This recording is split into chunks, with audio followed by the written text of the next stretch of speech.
آج اس جدید دور کے اندر بھی بہت سے لوگوں کا یہ یقین ہے کہ کسی بھی درخت کے نیچے رات کو سونے سے بھوت غصے ہو جاتے ہیں اور پھر وہ اس شخص کو نقصان پہنچاتے ہیں جو اس کے نیچے سو رہا ہو۔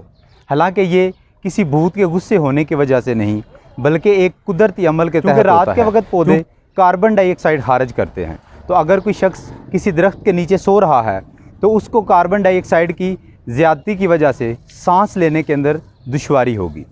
تو آج ہم کچھ ایسے پودوں کے بارے میں بات کرنے جا رہے ہیں جو کہ نہ صرف دن بلکہ رات کے وقت بھی آکسیجن خارج کرتے ہیں۔ یہ پودے ہمارے ماحول کے لیے بہت زیادہ مفید ہوتے ہیں اور ان کا کردار ہمارے ماحول کے اندر آکسیجن لیول کو برقرار رکھنے کے لیے بہت ضروری ہے۔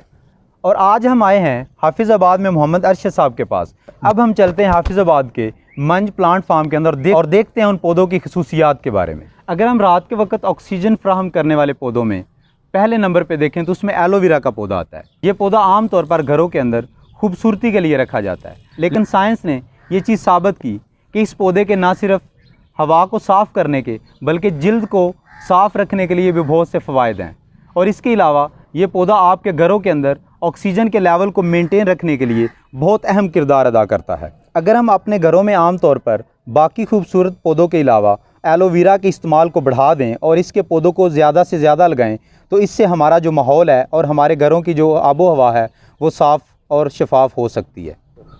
اس کے بعد پیپل کا درخت آتا ہے۔ اب پیپل کے درخت کے بارے میں بہت سی متس کریٹ کی گئی ہیں، جیسا کہ یہ بدھسٹ اس کو اپنا سیکرڈ ٹری مانتے ہیں، اور اس کے بارے میں یہ بھی مت کریٹ کی گئی ہے کہ پیپل کے درخت کے نیچے سونے سے رات کو بھوت آپ کو نقصان پہنچاتے ہیں۔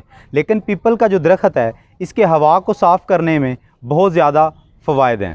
یہ نہ صرف ہوا کو صاف کرتا ہے بلکہ اس کے ساتھ ساتھ رات کے وقت بھی آکسیجن فراہم کرتا ہے۔ اور اب چلتے ہیں، ہم دیکھتے ہیں کہ پیپل کے جو پتے ہیں ان کی کیا خصوصیات ہیں اور یہ کس طرح کے ہوتے ہیں۔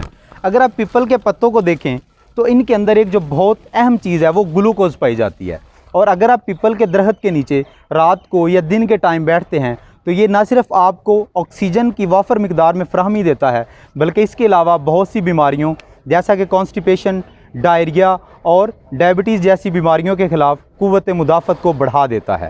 یہ درخت کم و بیش 20 فٹ تک لمبا ہو سکتا ہے اور یہ پاکستان کے اندر عام طور پر اور پاکستان کی نرسری کے اندر عام طور پر پایا جاتا ہے۔ اس کے بعد اگر ہم نیم کے درخت کی بات کریں تو یہ نہ صرف رات کے وقت آکسیجن فراہم کرتا ہے بلکہ ہوا کو صاف کرنے کے اندر اس کا بہت زیادہ کردار ہے۔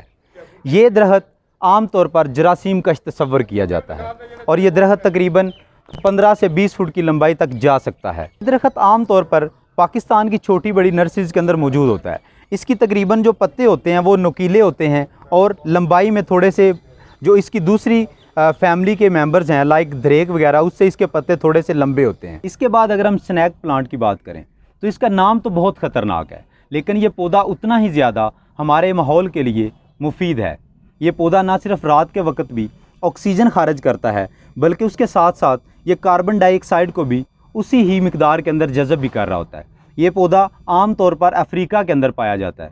یہ پودا اپنی خوبصورتی کی وجہ سے بہت زیادہ دلکش ہوتا ہے، تو اس لیے ہمیں ایسے پودے لگانے چاہیے جو ہمارے دفاتر کی خوبصورتی میں اضافہ کر دیں اور اس کے ساتھ ساتھ ہمارے ماحول کے اندر آکسیجن کی مقدار کو بھی مینٹین کر دیں۔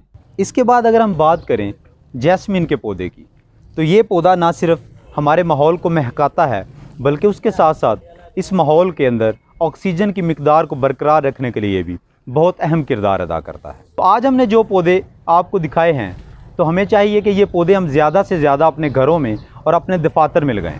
یہ پودے نہ صرف ہمارے ماحول کے لیے مفید ہیں بلکہ یہ بہت آسانی سے میسر بھی ہیں۔ جو پودے آج ہم نے آپ کے ساتھ ڈسکس کیے ہیں تو ہمیں چاہیے کہ ہم زیادہ سے زیادہ ایسے پودے لگائیں۔ ان پودوں کے لگانے سے نہ صرف ہمارے گھروں اور ہمارے دفاتر کے اندر خوبصورتی بڑھے گی بلکہ ہمارے علاقے کی اور ہمارے ملک کی آب و ہوا بھی صاف ہو جائے گی۔